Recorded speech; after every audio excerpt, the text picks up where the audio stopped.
Ova našla se pred Novu godinu u Parizu u pokušaju da rasvetli još jednu balkansku. Je zgrada čoveka koga Francuzi zovu Barbuz, a to znači čovek koji ne postoji. Odlučio je, a kaže nije odlučio sam, da ipak postoji kroz jednu priču koju je ekskluzivno ispričao za TV Nedeljni telegraf. Pronašli smo ga u Parizu. Jugoslav Petrušić Dominik našoj javnosti postao je poznat krajem 1999. godine.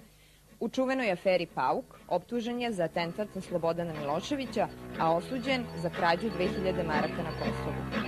Odležao je 367 dana u samici centralnog zatvora. Za 367 dana samice Petrušić smatra da je tek početak plaćanja za ono što je radio u poslednjih 10 godina u kataklizmi koja je zahvatila Balkan. A pritom nije radio samo za interese onih koji su ga tu instalirali, nego kad god je to mogao, on je gledao da pomogne Srbima. U poslednjih 10 godina njega super tajne misije vode po džunglama i pećinama centralne Afrike, po planinama i ratnim žarištima Bosne, opasnim gudurama Albanije, pogibeljnim etničkim konfrontacijama na Kosovu i kroz opasne igre obaveštenih službi velikih sila. Petrušićeve misije bile su na granici nemogućih, ali ne uvek zbog objektivne situacije, već zbog potpunog nerazumevanja onih kojima je hteo da pomogne. Uvodimo vas u dramatičnu priču Jugoslava Petrušića Dominika. Ulazite zajedno sa nama u avanturu čoveka sa nekoliko identiteta, a da pritom uvek ostajete u sumnji da li ste u stvarnosti ili u nekom dobro izrežiranom filmu. Verovatno će vam i na kraju ove priče ostati pitanje: ko je zapravo Jugoslav Petrušić Dominik? Ko je čovek koji ne postoji? I da li bi se mnogi događaji na Balkanu drugačije odigrali da se ranije shvatilo da on ipak postoji? Pariz. Ekipa TV Nedeljnog telegrafa već 2 dana čeka gde, kada, u koliko sati, danju ili noću ćemo se sresti. Čovek za vezu konačno dolazi ujutro 12. decembra. Kaže da nas vozi 70 km od Pariza.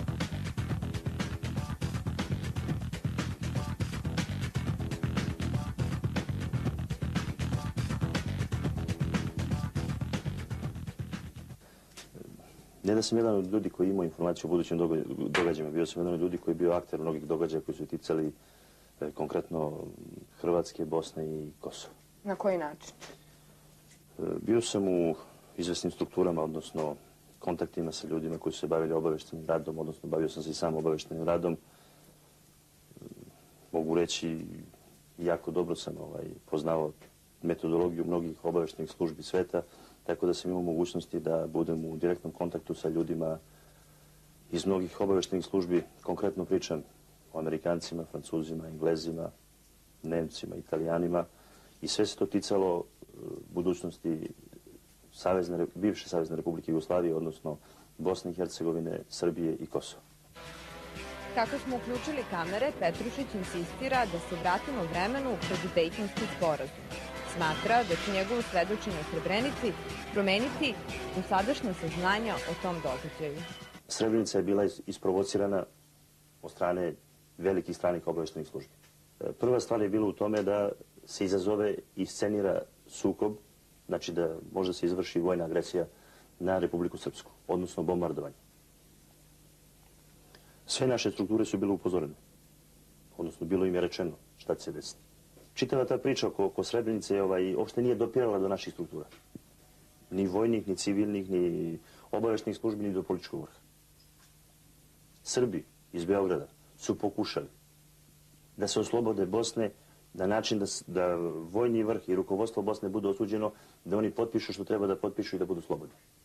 Muslimanima je bilo naređeno da izvrše ofanzivu 2 dana pred samu Srebrenicu. Znači, manje paravojne jedinice muslimanske strane koje su bile dobro obučene izašle su na nekih 500 do 700 metara van Srebrenice i počele su ne jedan vid ofanzive, jedan vid provokacije prema srpskim snagama. U istom vremenu naš vojni vrh je svaki dan bio u kontaktu sa NATO saveznicima, odnosno svaki dan su oni razgovarali o upravo tim zonama koje je zaštićeni od NATO pakta. U Srebrenici u istom vremenu dolazi francuski general Morillon koga ne želim da optužujem apsolutno za nikakve stvari, samo ne vidim nikakav razlog da neko uđe u Srebrenici sa nekih 20 vojnika, a ne sa snagama koje mogu da zaštite taj grad ako je ta zona pod zaštitom Ujedinjenih nacija. U isto vreme nalaze se holandske snage koje su u istom gradu sa nekih 50 vojnika, ali tako slabo naoružanih da može da dođe 20 ljudi da ih razoruša. Koji su normalno nisu u vojnim uniformama, nego samo nosile prsluke, ponašaju se kao da su na ekskurziji. Znači, sve je navodilo na to da mi ne smemo da uđemo u takvu operaciju. Po svim dokazima kojima raspolaže raznorazne tajne službe Jugoslavije, ljudi u Republici Srpskoj, odnosno vojni vrh i politički vrh je bio upozoren da se takve operacije ne čine. Niti da je karakter. Znači, sa te strane, mnoge vojne profesionalne strukture, koje ja lično poznajem, sa kojima sam radio, razgovarao i koje su dobili informacije od mene, bili su upozoreni da niti Srebrenica, niti Žepa, niti bilo koji deo Bosne treba da služi za vojni poligon, odnosno za vojne operacije u 1995. godini. Srebrenica je bila isprovocirana. Ona je veoma bitna iz razloga zato što se u tom gradu nalazio čovek kao što je Naser Orić, koji je 2 do 3 dana neposredno pred sam pad Srebrenice bio prevežen helikopterima Ujedinjenih nacija. Nikad niko nije teo da se bavi time. Nikad niko nije teo da se bavi načinom zauzimanja Srebrenice ni vojnički da pokaže šta se desilo. Mada postoje živi materijalni dokazi oko toga. Niko nikad nije teo da pokaže gde su stvarno civili odvedeni, ko ih je odveo i sa kojim ljudima su odvedeni. Ko je uopšte učestvovao u njihovom odvođenju. Znači, nikome nije bilo uopšte bitno ni mnogi drugi detalji koji su mogli veoma lako da rasvetle čitav događaj oko Srebrenice. O čemu se radilo? Srebrenica je služila samo kao fitilj koji će potpaliti događaj gde će Srbiji, odnosno srpsko rukovodstvo, biti osuđeno za mnoga dela i nedela koja će im biti stavljena na njihovim leđima. Iz kog razloga? Znači, prvo staviti Beograd u sam zid, ako ne prihvati to što budu tražili zbog Srebrenice, da će oni biti osuđeni, ili da napuste ljude iz Bosne, odnosno politički vrh i vojno rukovodstvo. Što su Srbi iz Beograda i učinili. Znači, onog momenta kad sam im rekao da ćemo biti bombardovani, jedan od oficira je čak izvukao pištolj na mene. I rekao mi da ne samo da sam izdajnik, nego da radim za jednu tajnu službu i... Srebrenica nije bila jedina vruća bosanska tačka u kojoj je Petrušić igrao svoju, do kraja nerazjašnjenu, ulogu obaveštajca, vojnika, stručnjaka za terorizam. Bio je, kaže, jedan od retkih ljudi koji je srpskoj strani donosio poverljive informacije o kampovima mudžahedina u okolini Zenice, Tuzle i Sarajeva. Pitate me kako sam dobio informacije o njima. Dobio sam informacije preko više strana. Znači, imao sam više mogućnosti da dobijem informacije o njima. Odnosno, dobio sam informacije od službi koje se nalazile na terenu i koje su nosile druge uniforme. Znači, radi se o službama NATO službama. Iz kog razloga sam mogao da imam informacije vezane za mudžahedine?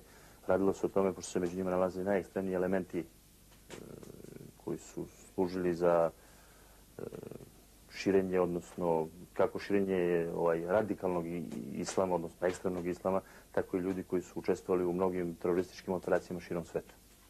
Između ostalog, radilo se i o ljudima tipa Bin Ladena. Njegovi ljudi su nalazili na teritoriji Tuzle, Zenice i okolini Sarajeva. Mogu samo jedan primjer da vam navedem, samo da vidite do koje mere je CIA bila upoznata sa teroristima, sa islamistima koji su se nalazili u okolini Zenice i Tuzle. Razlika između organizacije islamskog pokreta i biroa CIA je bio samo jedna zgrada ih je delila. Onda ne moram da vam kažem koje kontrolisao sve te kanale i o čemu se radilo. Petrušić se u Bosni našao u centru još jednog do danas nerasvetljenog događaja. Kaže, odigrao je ključnu ulogu u oslobađanju dvojice francuskih pilota. Petrušić tvrdi da o aferi koja ovih dana potresa francuski politički vrh zna pravu istinu. Ali... Pravu istinu ćete čuti jednog dana kad mi sudija bude pozvao da kažem pravu istinu. Petrušić je mnogo otvoreniji kada priča o svojoj zairskoj avanturi. Tu se još jednom našao na terenu sukoba interesa tajnih službi velikih sila. Zairu, ako mene pitate, ratovale su velike sile.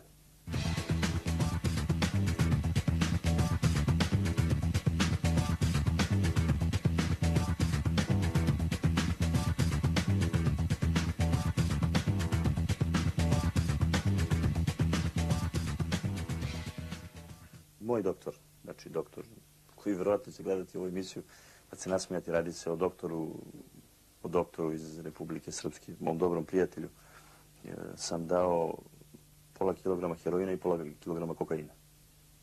Znači, izdao sam naređenje u slučaju da vojnik bude u situaciji znači ako se nalazi da je ranjen i da ne može da se izvuče, znači da može da dobije odnosno da može da mu se da jedna doza droge da bi mogao ili da se izvuče ili da bude transportovan ili da bude i imobilizovan. Zato što rat u džungli je specijalan rat.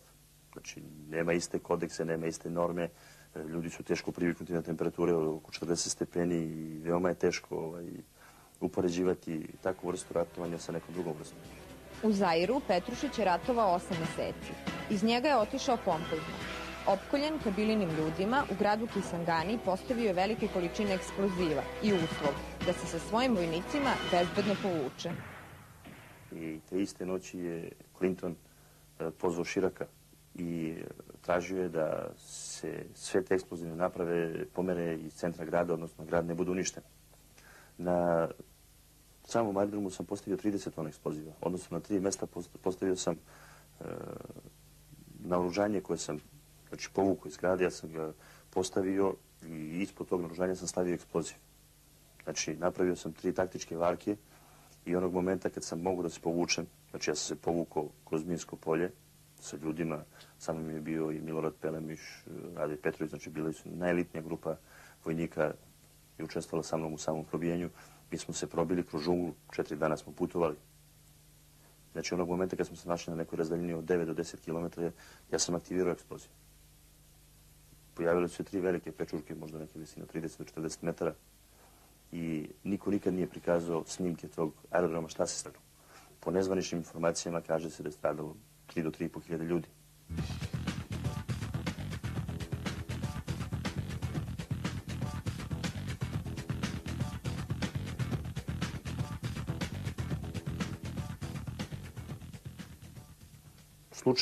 Slučajem bio sam u mogućnosti da budem sa ljudima iz albanske mafije, odnosno sa ljudima koji su radili sa gospodinom Burošom Bukošijem iz Nemačke, koji u tom vremenu, koji se nalazi u Nemačkoj, bio jedan od najaktivnijih u stvaranju tih pokreta koji su bili protiv Jugoslavije, odnosno teroristička organizacija, koji su se bavili narušavanjem javnog reda, mira ili postavljanjem bombi ili čitave organizacije na Kosovu za pravljenje nekih paravojnih formacija kao što je bila OVK, odnosno UČK. Znači, u avgustu 1997. godine ja dolazim do tih podataka i te podatke prosleđujem francuskim vlastima, odnosno jednoj francuskoj tajnoj službi. Francuska tajna služba 1997. godine je bila upozorena da će na Kosovu biti rat, znači da se spremaju borbene operacije, da se sprema finansijsko organizovanje nekoliko terorističkih organizacija, se sprema finansijsko organizovanje svih grupacija Albanaca u zapadnoj Evropi. Znači, 1997. godine Buroš Bukoši organizuje prostitutke, odnosno organizuje kriminalce iz redova droge i prostitucije, da organizuju po zapadnoj Evropi velike količine Albanki iz same Albanije i sa Kosova, koje će raditi, odnosno donositi zdravi kapital toj organizaciji. I svaka prostitutka je morala da donese 500 njemačkih maraka. Paralelno sa otkrivanjem načina finansiranja albanskih terorista, Petrušić tvrdi da je srpskoj strani dostavio i scenario razvoja sukoba na Kosovu do njegovog odcepljenja. 17. novembra 1997. godine u Pariz dolazi jedna delegacija Ministarstva unutrašnjih poslova i drugih ljudi. Radi se o jednom sajmu policijsko-vojne opreme koja se predstavlja ovdje. Na tom sajmu dolazi zamjenik načelnika operativnog centra Srbije sa još 2 generala i još nekim visokim oficirima, odnosno zvaničnicima MUP-a. Na nezvaničnom sastanku koji ja organizujem sa jednom tajnom francuskom obaveštajnom službom su upozoreni šta će se desiti na Kosovu. Jedna karta je bila nacrtana na jednoj salveti koja se i dan danas nalazi u MUP-u. Karta šta će se desiti na Kosovu, kako će doći do podela. Znači, pričamo od 1997. godine. Petrušić tvrdi da je našim tajnim službama dostavljao i podatke o trgovini oružjem na Kosovu. Otkrio im je identitet jednog od najvećih albanskih ilegalnih trgovaca. Iako je više puta putovao preko Beogradskog aerodroma, taj čovek nikada nije uhapšen. Taj čovjek je radio sa čovjekom iz Turske koji se zvao Erbekan, familija Erbekan, koja je bila jako moćna i jedan deo njihove familije žive u Nemačkoj i upravo taj čovjek je brodovima dovozio oružje do Albanije, iz Albanije je to dolazilo do Kosova. Naše tajne službe su mnogo više znale od onoga što mi mislimo da su znali. Problem je bio samo u tome što ljudi koji su primali te informacije su bili nezreli da uopšte shvate o čemu se radi. Znači, ne radi se o nesposobnosti tajnih službi Jovice Stanišića i Aleksandra Dimitrijevića, odnosno Krge, nego se radi o nesposobnosti ljudi koji nisu mogli da prihvate informacije koje su oni njima prosleđivali. Poverljive informacije o bombardovanju Jugoslavije Jugoslav Petrušić je u više navrata lično donosio u zgradu Jugoslovenske ambasade u Parizu. Tajni susreti odigravali su se na drugom spratu. Petrušić tvrdi da o tome može da posvedoči više ljudi. Znači, radilo se o 10. aprila savjetnik ambasade je dobio planove za bombardovanje Savezne Republike Jugoslavije. 98. Ti planovi su bili prosleđeni vojske Jugoslavije 17. maja 98. Znači, do tog momenta državna bezbednost i Savezno ministarstvo inostranih poslova razmišljaju da li sam ja normalan ili sam lud. Petrušić je srpskim nadležnim organima prosledio tačno 55 izveštaja. Između ostalog radilo se o izveštajima koji su donešeni od strane iz jedne američke baze gdje se radilo da će Savezna Republika Jugoslavija biti bombardovana između 15. septembra i 15. oktobra i od 15. marta do 15. aprila. Ti izveštaji su bili uzeti 4. aprila 1998. godine. Nije se radilo samo o tim planovima, radilo se i o upozorenju da je Hašim Tači bio u kontaktu sa CIA-om, odnosno objasnio sam mnoge stvari koje će ticati daljeg razvoja situacije na Kosovu. Na ovom mestu koje je veoma značajno za nas i našu državu i u ovom hotelu Rafael pred Rambuje, odnosno pred sudbonosne događaje za bombardovanje Savezne Republike Jugoslavije odsela je naša delegacija, odnosno gospodin predsjednik Savezne Republike Srbije Milan Milutinović i Nikola Šajinović. I između ostalog u ovom hotelu se desilo da noć pred Rambuje dođe ruski ambasador sa još svoja dva predstavnika i da pokuša da reši problem Kosova. Normalno, te noći kada je ruska delegacija došla na čelu sa ambasadorom i pokušala da uđe u kontakt sa delegacijom Savezne Republike Jugoslavije, odnosno sa Milanom Milutinovićem i Nikolom Šajinovićem, koji su bili na večeri, oni su rekli da ih sačekaju i to je trajalo punih 30 minuta dok oni ne dovrše dezert. Razgovori veoma kratko traju, nekih 60 minuta i delegacija je otišla na obavljenog posla. Ne samo da gospodin Šajinović i gospodin Milutinović nisu prihvatili ništa, nego su čak i naljutili Ruse. Druga stvari koja me iznenadilo, ako to može se kaže da me iznenadi od jednog čovjeka koji je gospodin koji se bavi politikom, odnosno profesionalno se bavi politikom, je bila ta da je gospodin Šajinović tražio da u njegovoj sobi donesu klavir, inače on nema mogućnosti da u Rambujevu razmišlja, razgovara ili da priča o sudbini moje zemlje. Delegacija koja je došla u sastavu 57 ljudi, znači je došla dobrim delom i sa svojim suprugama. Supruge izvesnih naših rukovodioca koji su došli u Pariz, odnosno naših političara, ne rukovodioca nego političara, su imale svoje vozače, išle po Parizu i pravile šoping. Šta su one kupovale, ako ih bude interesovali, to mogu da dokumentujem. 7 dana pre nego da se desi Rambuje, znači drugi put kad se desio Rambuje, ja sam tražio od političkog savjetnika ambasade da lično obezbeđujem naše ličnosti, odnosno da organizujem njihovu bezbednost. Normalno, jedan od konzula nije dozvolio, nego je uzeo amatere da se bave tim poslom i nama jedan čovjek ubijen u zgradi. U Rambujevu su samo postojali statisti. Znači, nije bilo glumaca, nije bilo režisera. Kada je počelo bombardovanje Jugoslavije, Jugoslav Petrušić odmah je otišao na Kosovo. Naoružan satelitskim telefonom i eksplozivom, na jugoslovensko-albanskoj granici 3,5 meseca vodio je obaveštajni rat sa NATO-om. Ja sam obavestio naše tajne službe, odnosno ljude iz tajnih službi o tačnom početku bombardovanja mnogih objekata u gradovima i u samoj zemlji Savezne Republike Jugoslavije. Znači, u mnogim objektima. A što se tiče samog Kosova, prosledio sam im na stotine faksova koji su dolazili iz Albanije i iz drugih europskih zemalja o tačkama i ciljevima koji će biti gađani na Kosovu. O tome koliko su te tačke i ciljevi bili tačni, sami ćete se uveriti iz izjava oficira koji su to dali ispred istražnog sudije. Ja sam zaboravio samo da vam kažem da sam ja 8. aprila 1999. godine od strane Vojske Jugoslavije kontraobaveštene službe poslat u Albaniju. I da sam tog dana, prilikom polaska mog prema Albaniji, znači pismo mi je dao general Negovanović i potpisao da mogu da izađem, znači izašao sam sa francuskim pasošom stanja, vi onda zamislite da li ja radim za nekoga ili ne radim. Prilikom mog puta između Beograda i Subotice zazvonio mi je telefon, nazvao me čovjek iz državne bezbednosti i rekao mi je dogovorim sastanak između gospodina Radeta Markovića i francuske obaveštene službe. I pitao me da li ja to mogu da uradim, ja sam rekao da mogu. Ja sam umjesto da odem za Italiju iz Albanije otišao pravo za Pariz. Iz Pariza sam otišao do Italije, iz Italije sam otišao u Albaniju i bio direktno u Kuksu i Tropoji. Šta sam ja tamo video i šta se desilo, to najbolje znaju naši vojni organi. A onda je 8. novembra 1999. godine Petrušić uhapšen. Optužba, izdaja, špijuniranje za interese Francuske i pripremanje atentata na Slobodana Miloševića. Afera Pauk je stvorena iz više razloga. Znači, jedan od razloga je bio destabilizovati gospođu Mirjanu Marković koja je bila stub Slobodana Miloševića. Kad kažem stub, bila je stub u psihičkom karakteru. Imali su dosta zajedničkih ideja i dobro su funkcionisali. I dok su odgovarali izvesnim strukturama preko okeana, niko ih nije dirao.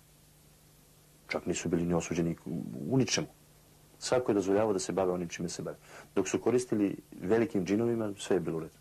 A vi razumijete, nekoga ja ciljam i nekoga mislim. Onog momenta kad su rekli da gospodin Slobodan Milošević može da bude ubijen, gospođa Mirjana Marković je reagovala jako emotivno. Znači, prvo što je tražila od svih službi da joj kaže da li je to istina ili nije istina. I šta mislite? Šta su službe rekli? Kako da ne? Čitav svijet hoće da ubije Slobodana Miloševića. Poslali su ih. Mislim, tih nekoliko ljudi, karijerista, koji su htjeli odmah da se naprave veliki. Oni su odmah iskoristili tu situaciju da bi oni dokazali njoj kako su oni tu da štite gospodina Slobodana Miloševića. I Mirjana Marković je funkcionisala samo tim pravcem. Oni nisu smeli to da daju ljudima kod Slobodana Miloševića. Između ostalog, tu je bio i Bogdan Trifunović, koji tekako znao šta je istina sa mnom. SMIP je znao šta je istina sa mnom. MUP je znao.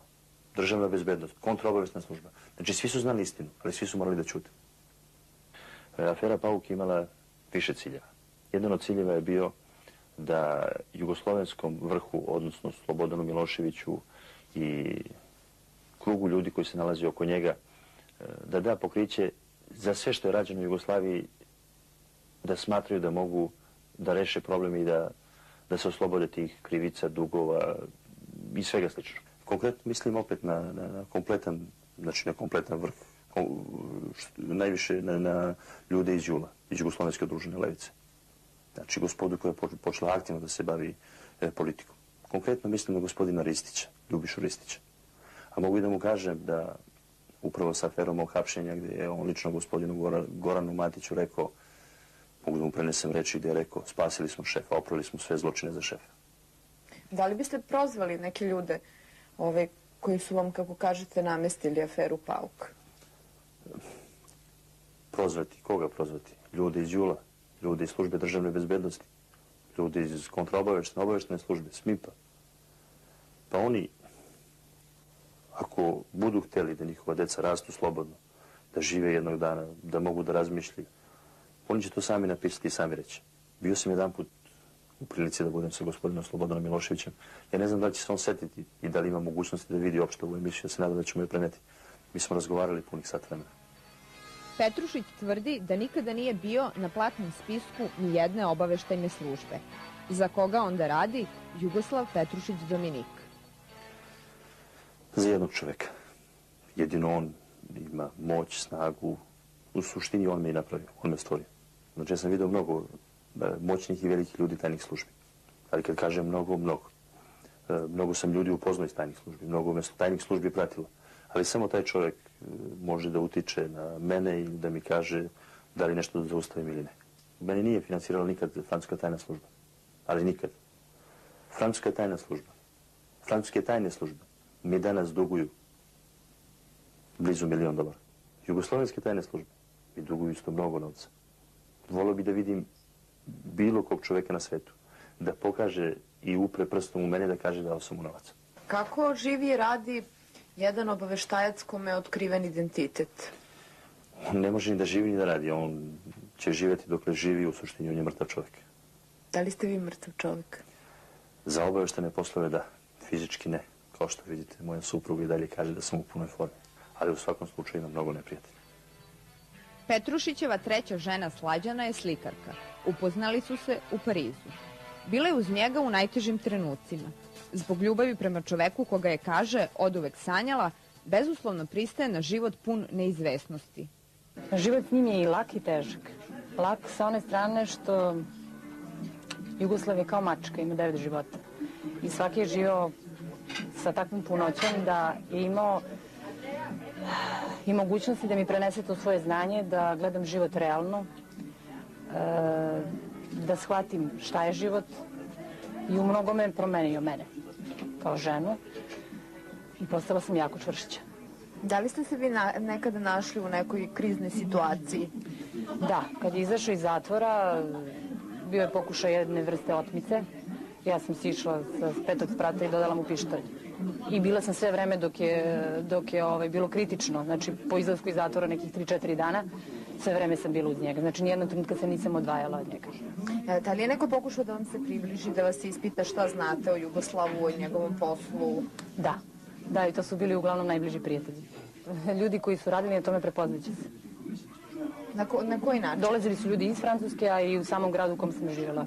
Su pokušali da saznaju neke stvari. Ja sam pričala određenu priču koju sam trebala da pričam, tako da, mada je bilo iznenađenja, zaista, neki ljudi su to radili u koje nikad ne bi posumnjali u životu. Ali to je život.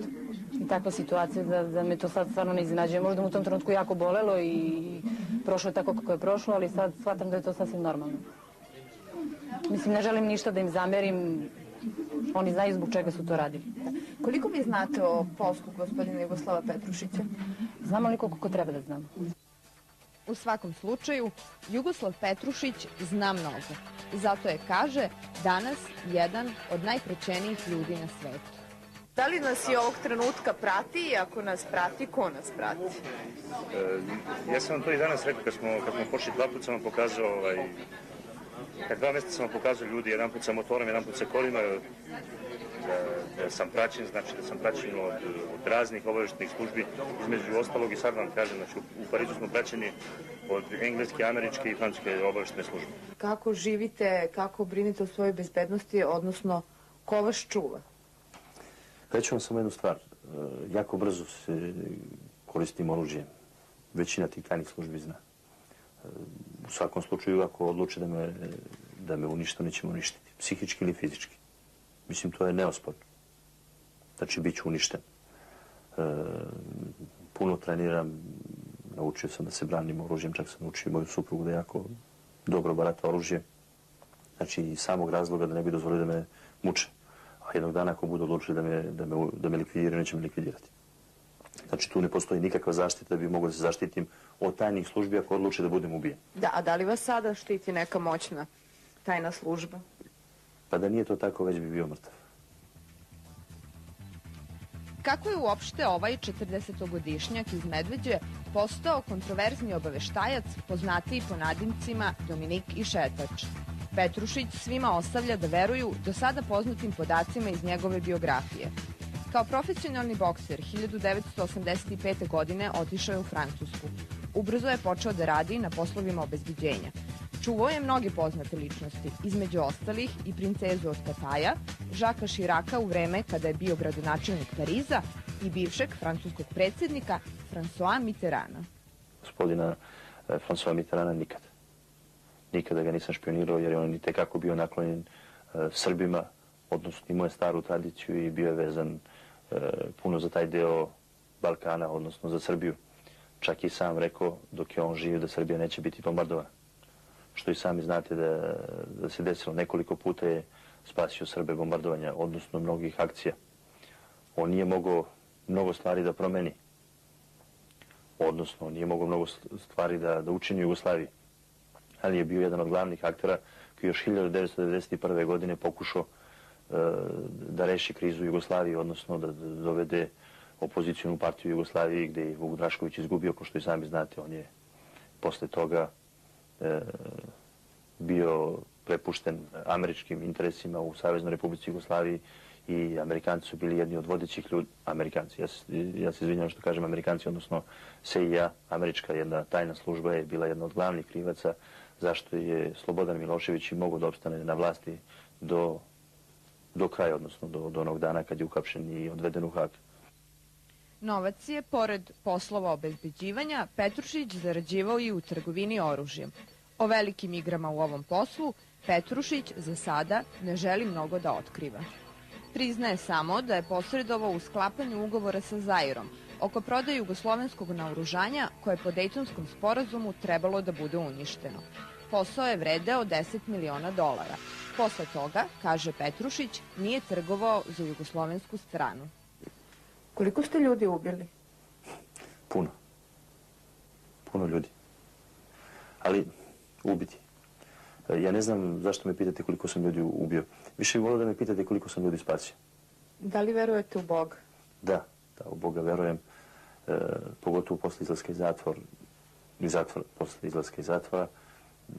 Otišao sam u manastir Vavedenja da se krstim, jer su za čitavo vreme mog boravka u zatvoru, znači čitave godine, sestre iz Vavedenja se molile za moj život i svaki dan su palile sveću. U isto vreme sam u kontaktu sa ocem Atanasijem, koga jako poštujem i koji mi je otvorio mnoge druge vidike duhovne, koji mi pomažu da danas i da opstanem psihički. Nedavno je Jugoslav Petrušić svoje obaveštajne usluge ponudio i Makedoniji. Dominikov pun angažman u borbi protiv terorista u ovoj državi opet je osujetila CIA, njegov, ubeđen je, najveći neprijatelj. Angažman u Makedoniji je isto bio specifičan. Bio sam pozvan od strane izvesnih struktura vojnog karaktera. Otišao sam u Makedoniju, predstavio se i primio me ministra odbrane. Prihvatio sve moje savete, znači pitao me šta da se radi, kako, na koji način. Objasnio sam mu da je mnogo bolje da oni pregovaraju sa teroristima, da ne dozvole da strane sile pregovaraju sa teroristima i da povuču sve vojne snage, da samo policijske čiste snage se bave terorizmom. Znači nisu smeli da upotrebljavaju ni avijaciju, ni višecevne bacače, ni opšte vojsku, ni tenkove. Normalno on mi je rekao da je to nemoguće, da na ovakav način. Ja sam rekao, gospodine ministre, proći ćete isto kao što smo i mi prošli u Srbiji. I tako se i desilo. Znači, apsolutno sve stvari. Bio sam povezan sa prvim čovjekom kontrol-obaveštajne službe koji je bio na vezi sa mnom. Došao je u Pariz i u Parizu mu je bilo zabranjeno da se vidi sa tajnim francuskim obaveštajnim službama. Znači, Amerikanci su otišli lično kod čovjeka Tita Petkovskog, znači jednog od prvih ljudi socijalističke partije, mislim, levičarske partije Makedonije i rekli su mu da Jugoslav Petrušić ne sme da ima nikakvog kontakta s Makedonijom i da svi kontakti sa mnom mora da budu prekinuti. Znači, pričamo o ljudima iz CIA i rekli su da je Jugoslav Petrušić u Makedoniji da bi ukrao nekoliko miliona dolara. Kao stručnjaka za eksploziv i borbu protiv terorizma, Petrušića je posljednji obaveštajni zadatak odveo u Italiju i Španiju. Radilo se jednom zadatku da učestvovao sam u Italiji, išao sam prema Španiji i radilo se upravo o ljudima koji su bili povezani sa aktualnim događajima koji se tiču Afganistana. Jedna grupa terorista je bila uhapšena u Italiji koja je imala biološke bombe. Znači, te bombe su trebali da budu postavljene u Francuskoj. Jugoslav Petrušić Dominik sada je, kaže, kao fudbaler koji čeka dobar transfer. Za njega se, objašnjava, interesuju mnoge obaveštajne službe stranih država. A on odbija sve ponude i svoje vreme provodi u seoskoj kući 70 km od Pariza. Znači, od samog početka sam bio sredstvo koje je služilo u tome. Znači, to u tajne službe dobro poznajem. Znači, ja sam u suštini od samog početka bio sredstvo. Za razliku od drugih ljudi koji su korišćeni na sličan način kao ja sam malo više razvio svoj mehanizam za neke druge stvari. Znači nisam se bavio samo špijunažom, nego sam se bavio špijunažom i ratovanjem i mnogim drugim stvarima i napravio sam jednu kompleksnu ličnost koja je mogla da se bavi desetinama stvari, a da pri tome funkcioniše individualno i da ne zavisi od nijedne tajne službe.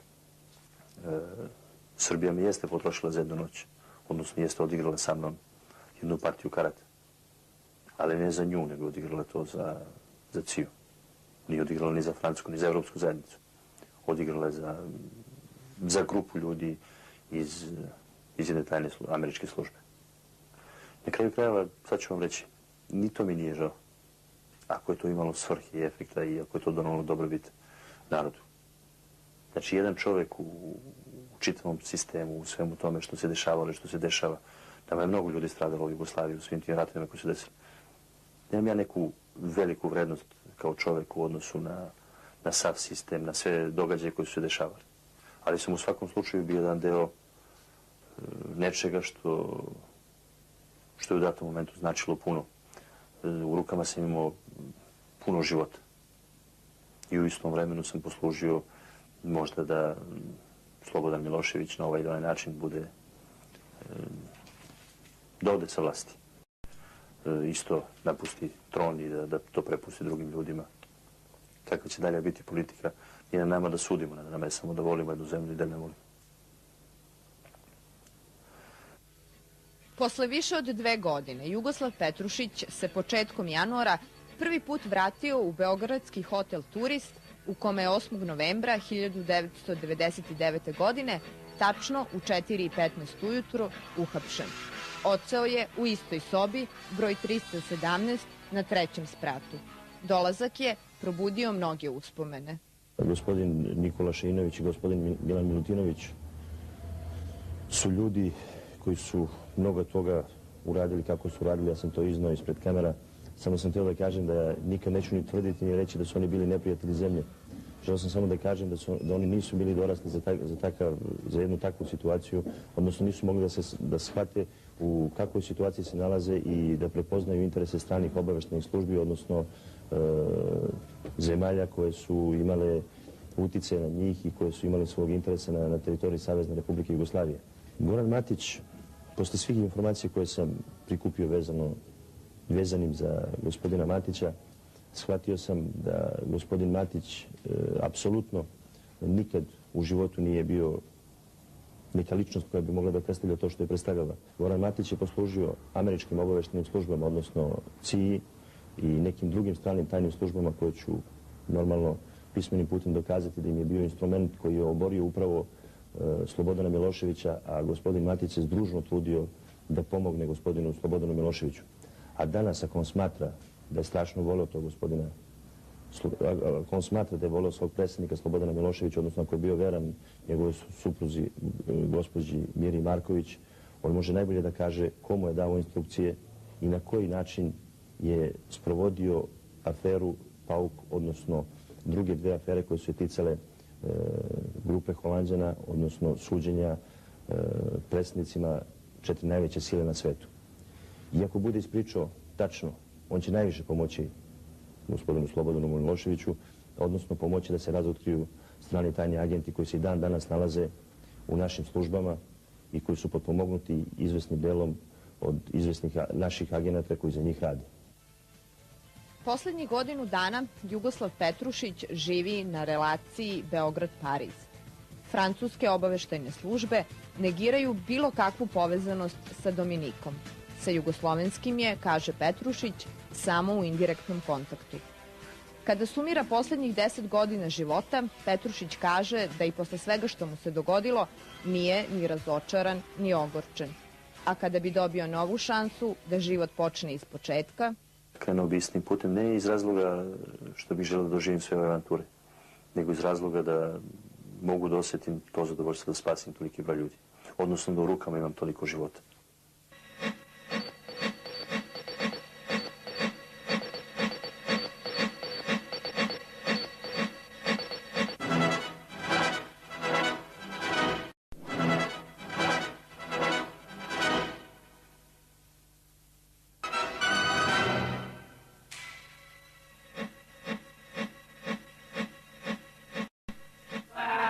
dosadašnja saznanja o tom događaju? Srebrenica je bila isprovocirana od strane velikih stranih obavještajnih službi. Prva stvar je bila u tome da se izazove i scenira sukob, znači da može se izvrši vojna agresija na Republiku Srpsku, odnosno bombardovanje. Sve naše strukture su bile upozorene, odnosno bilo im je rečeno šta će se desiti. Čitava ta priča oko Srebrenice uopšte nije dopirala do naših struktura. Ni vojnih, ni civilnih, ni obavještajnih službi, ni do političkog vrha. Srbi iz Beograda su pokušali da se oslobode Bosne na način da vojni vrh i rukovodstvo Bosne bude osuđeno, da oni potpišu što treba da potpišu i da budu slobodni.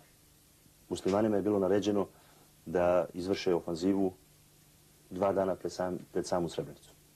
Znači, manje paravojne jedinice muslimanske strane koje su bile dobro obučene izašle su na nekih 500 do 700 metara van Srebrenice i počele su ne jedan vid ofanzive, jedan vid provokacije prema srpskim snagama.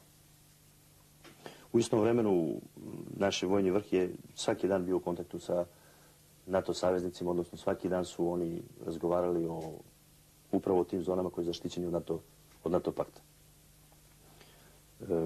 U Srebrenici u istom vremenu dolazi francuski general Morillon, koga ne želim da optužujem apsolutno za nikakve stvari, samo ne vidim nikakav razlog da neko uđe u Srebrenici sa nekih 20-ak vojnika, a ne sa snagama koje mogu da zaštite taj grad ako je ta zona pod zaštitom Ujedinjenih nacija.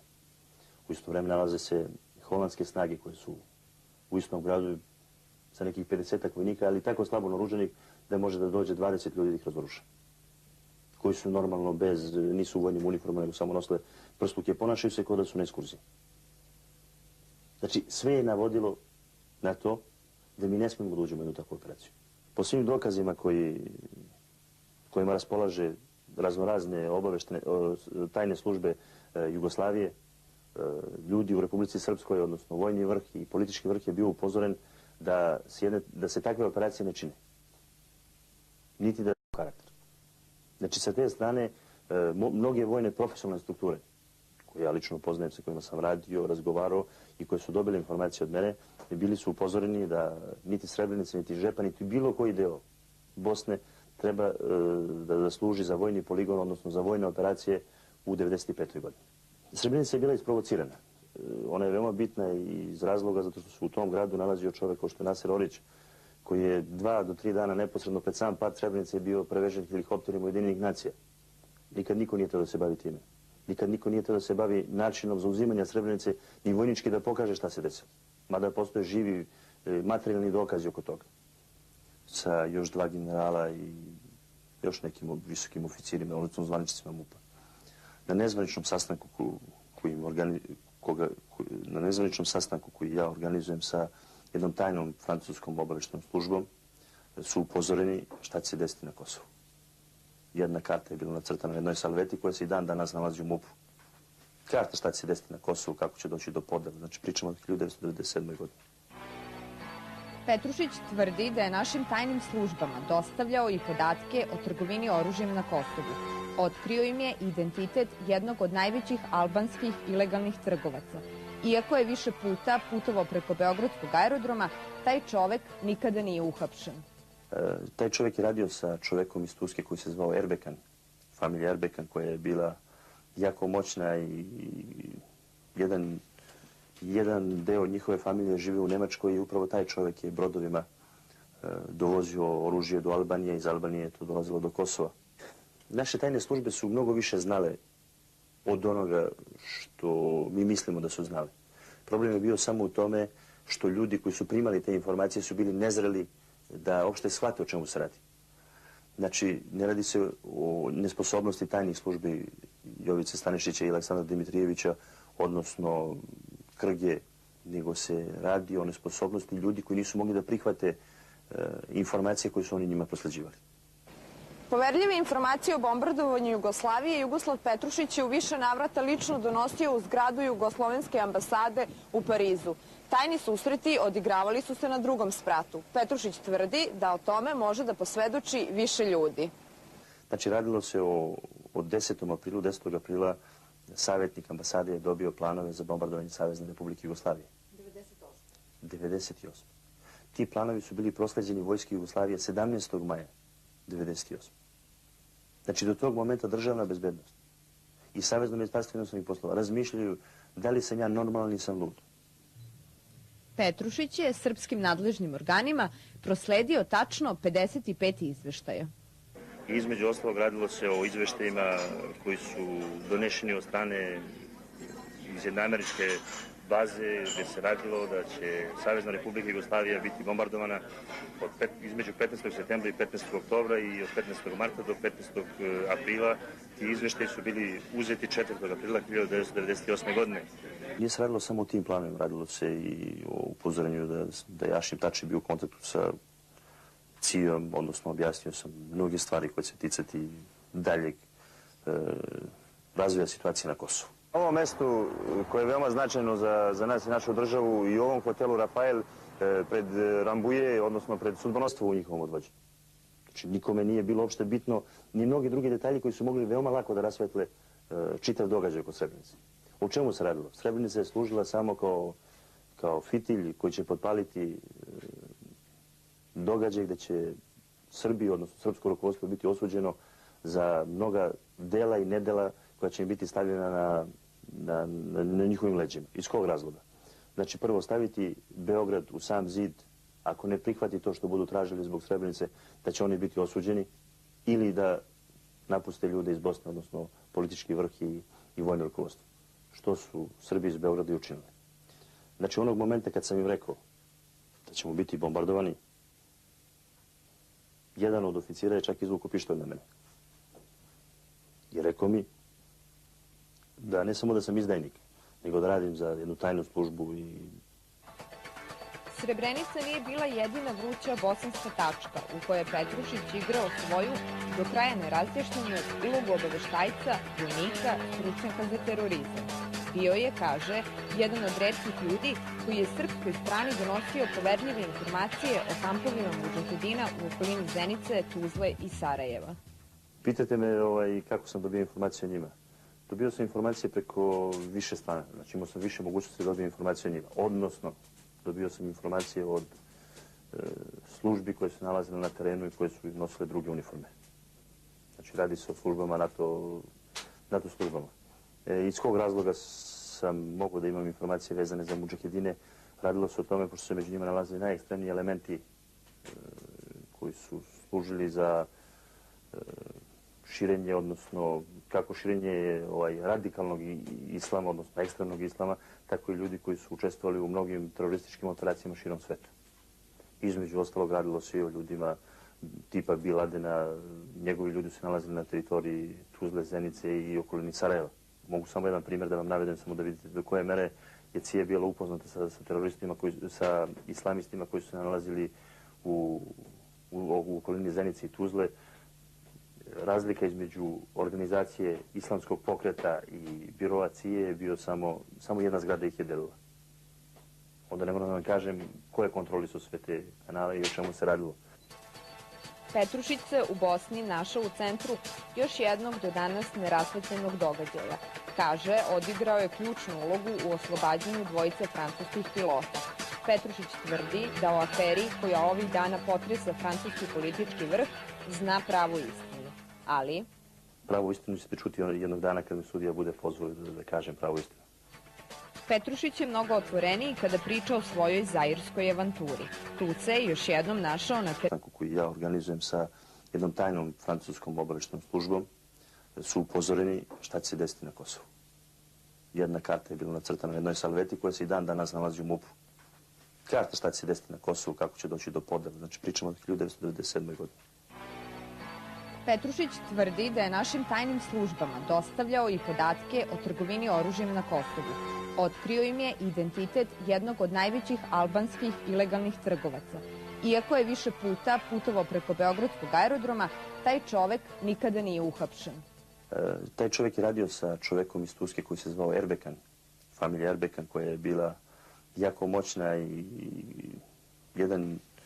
jedan deo njihove familije žive u Nemačkoj i upravo taj čovek je brodovima dovozio oružje do Albanije, iz Albanije je to dolazilo do Kosova.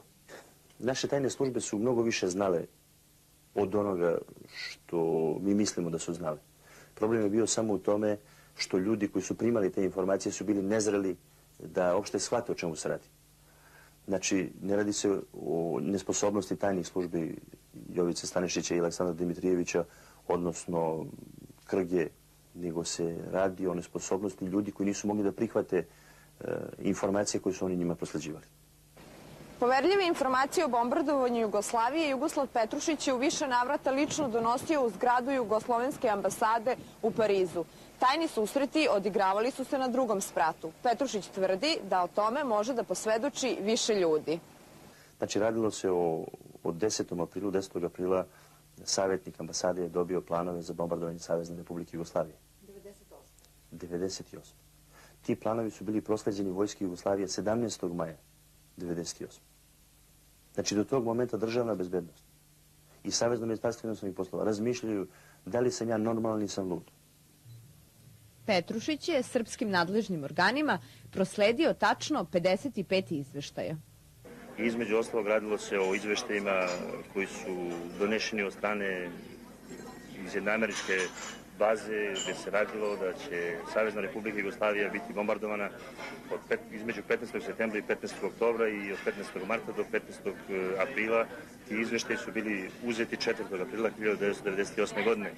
Nije se radilo samo o tim planovima, radilo se i o upozorenju da je Hašim Tači bio u kontaktu sa CIA-om, odnosno objasnio sam mnoge stvari koje će ticati daljeg razvoja situacije na Kosovu. Na ovom mestu koje je veoma značajno za nas i našu državu i u ovom hotelu Rafael pred Rambuje, odnosno pred sudbonosne događaje za bombardovanje Savezne Republike Jugoslavije odstala je naša delegacija, odnosno gospodin predsjednik Savezne Republike Srbije Milan Milutinović i Nikola Šajinović.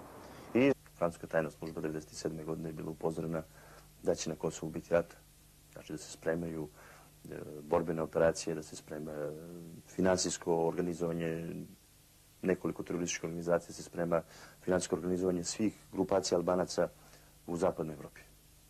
Znači, 1997. godine Buruš Bukoši organizuje prostitutke, odnosno organizuje kriminalce iz redova droge i prostitucije, da organizuju po zapadnoj Evropi velike količine Albanki iz same Albanije i sa Kosova, koje će raditi, odnosno donositi zdravi kapital toj organizaciji. I svaka prostitutka je morala da donese 500 njemačkih maraka. Paralelno sa otkrivanjem načina finansiranja albanskih terorista, Petrušić tvrdi da je srpskoj strani dostavio i scenariju razvoja sukoba na Kosovu do njegovog odcepljenja. 17. novembra 1997. godine u Pariz dolazi jedna delegacija Ministarstva unutrašnjih poslova i drugih ljudi. Radi se o jednom sajmu policijsko-vojne opreme koja se predstavlja ovdje. Na tom sajmu dolazi zamjenik načelnika operativnog centra Srbije sa još 2 generala i još nekim visokim oficirima, odnosno zvaničnicima MUP-a.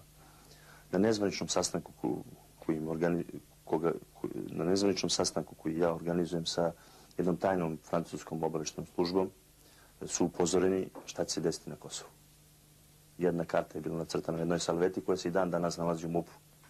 Karta šta će se desiti na Kosovu, kako će doći do podela. Znači, pričamo od 1997. godine. Petrušić tvrdi da je našim tajnim službama dostavljao i podatke o trgovini oružjem na Kosovu. Otkrio im je identitet jednog od najvećih albanskih ilegalnih trgovaca. Iako je više puta putovao preko Beogradskog aerodroma, taj čovek nikada nije uhapšen.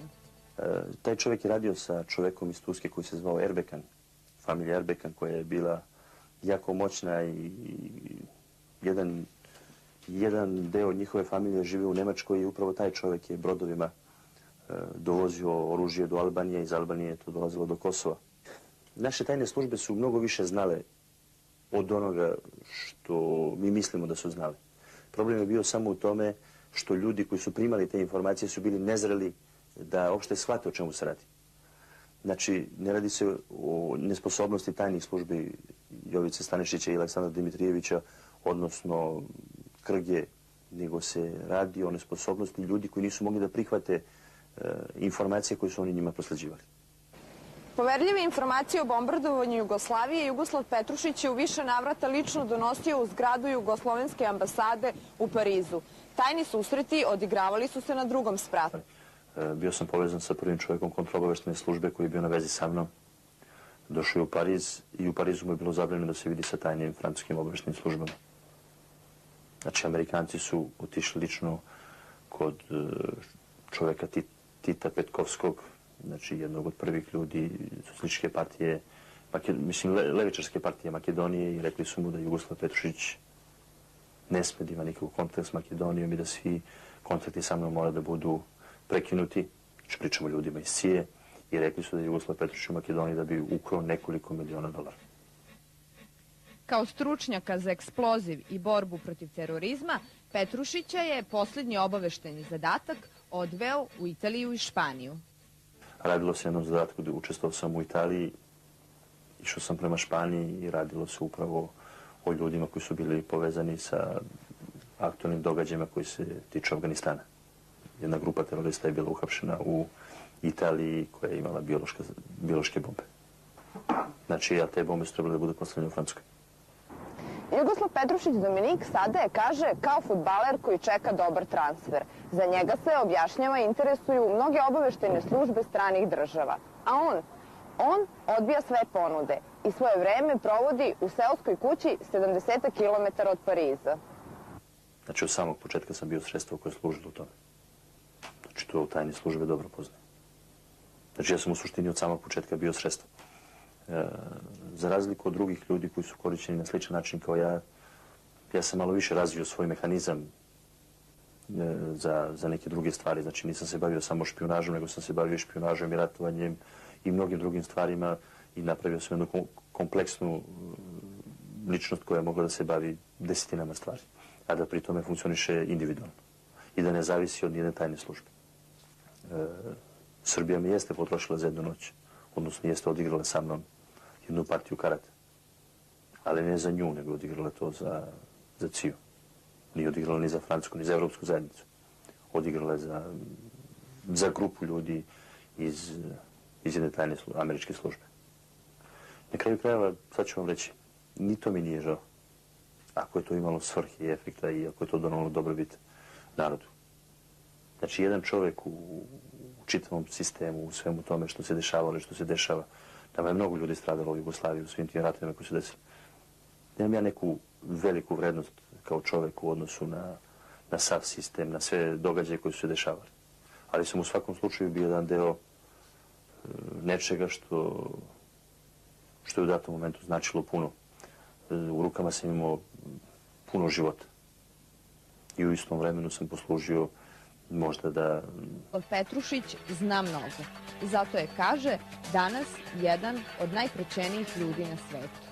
Da li nas i ovog trenutka prati i ako nas prati, ko nas prati?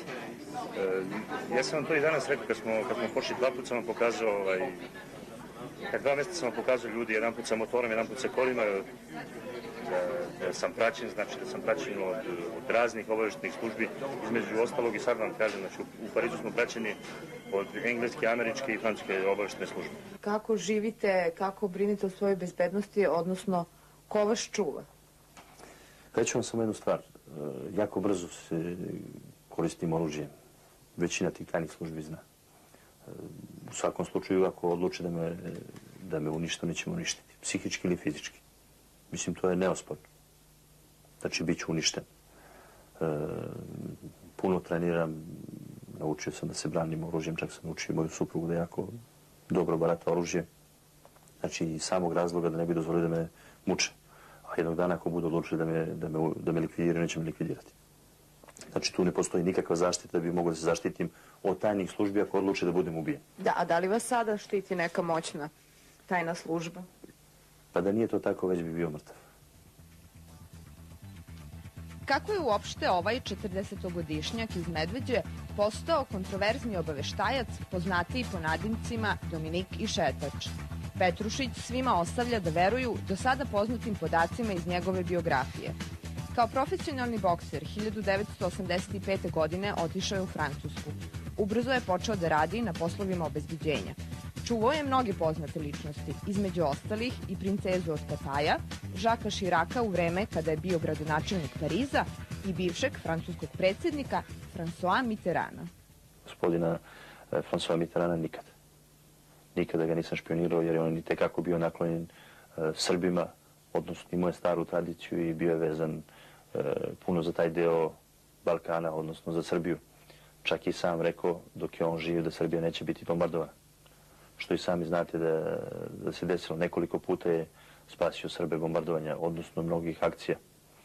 On nije mogao mnogo stvari da promeni, odnosno nije mogao mnogo stvari da učini u Jugoslaviji, ali je bio jedan od glavnih aktera koji još 1991. godine pokušao da reši krizu u Jugoslaviji, odnosno da dovede opozicijonu partiju u Jugoslaviji gdje je Vuk Drašković izgubio, kao što i sami znate, on je posle toga bio prepušten američkim interesima u Saveznoj Republici Jugoslaviji i Amerikanci su bili jedni od vodećih ljudi. Amerikanci, ja se izvinjam što kažem Amerikanci, odnosno CIA, američka jedna tajna služba je bila jedna od glavnih krivaca. Terorista Petrušić tvrdi da je srpskoj strani dostavio i scenariju razvoja sukoba na Kosovu do njegovog odcepljenja. 17. novembra 1997. godine u Pariz dolazi jedna delegacija Ministarstva unutrašnjih poslova i drugih ljudi. Radi se o jednom sajmu policijsko-vojne opreme koja se predstavlja ovdje. Na tom sajmu dolazi zamjenik načelnika operativnog centra Srbije sa još 2 generala i još nekim visokim oficirima, odnosno zvaničnicima MUP-a. Na nezvaničnom sastanku koji ja organizujem sa jednom tajnom francuskom obaveštajnom službom su upozoreni šta će se desiti na Kosovu. Jedna karta je bila nacrtana na jednoj salveti koja se i dan danas nalazi u MUP-u. Karta šta će se desiti na Kosovu, kako će doći do podela. Znači pričamo od 1997. godine. Petrušić tvrdi da je našim tajnim službama dostavljao i podatke o trgovini oružjem na Kosovu. Otkrio im je identitet jednog od najvećih albanskih ilegalnih trgovaca. Iako je više puta putovao preko Beogradskog aerodroma, taj čovek nikada nije uhapšen. Taj čovjek je radio sa čovjekom iz Turske koji se zvao Erbekan, familija Erbekan, koja je bila jako moćna i jedan deo njihove familije žive u Nemačkoj i upravo taj čovjek je brodovima dovozio oružje do Albanije i iz Albanije je to dolazilo do Kosova. Naše tajne službe su mnogo više znale od onoga što mi mislimo da su znali. Problem je bio samo u tome što ljudi koji su primali te informacije su bili nezreli da uopšte shvate o čemu se radi. Znači, ne radi se o nesposobnosti tajnih službi Jovice Stanišića i Aleksandra Dimitrijevića, odnosno Krge, nego se radi o nesposobnosti ljudi koji nisu mogli da prihvate informacije koje su oni njima prosleđivali. Poverljive informacije o bombardovanju Jugoslavije Jugoslav Petrušić je u više navrata lično donosio u zgradu Jugoslovenske ambasade u Parizu. Tajni susreti odigravali su se na drugom spratu. Petrušić tvrdi da o tome može da posvedoči više ljudi. Znači, radilo se od 10. aprila savjetnik ambasade je dobio planove za bombardovanje Savezne Republike Jugoslavije. 98. Ti planovi su bili prosleđeni vojske Jugoslavije 17. maja 98. Znači, do tog momenta državna bezbednost i Savezno ministarstvo inostranih poslova razmišljaju da li sam ja normalan ili sam lud. Petrušić je srpskim nadležnim organima prosledio tačno 55 izveštaja. Između ostalog radilo se o izveštajima koji su donešeni od strane iz jedne američke baze gdje se radilo da će Savezna Republika Jugoslavija biti bombardovana između 15. septembra i 15. oktobra i od 15. marta. Oni njima prosleđivali. Poverljive informacije o bombardovanju Jugoslavije Jugoslav Petrušić je u više navrata lično donosio u zgradu Jugoslovenske ambasade u Parizu. Tajni susreti odigravali su se na drugom spratu. Petrušić tvrdi da o tome može da posvedoči više ljudi. Znači, radilo se od 10. aprila savjetnik ambasade je dobio planove za bombardovanje Savezne Republike Jugoslavije. 98.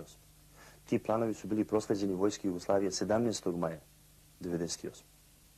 Znači, do tog momenta državna bezbednost i Savezno ministarstvo inostranih poslova razmišljaju da li sam ja normalan ili sam lud. Petrušić je srpskim nadležnim organima prosledio tačno 55 izveštaja.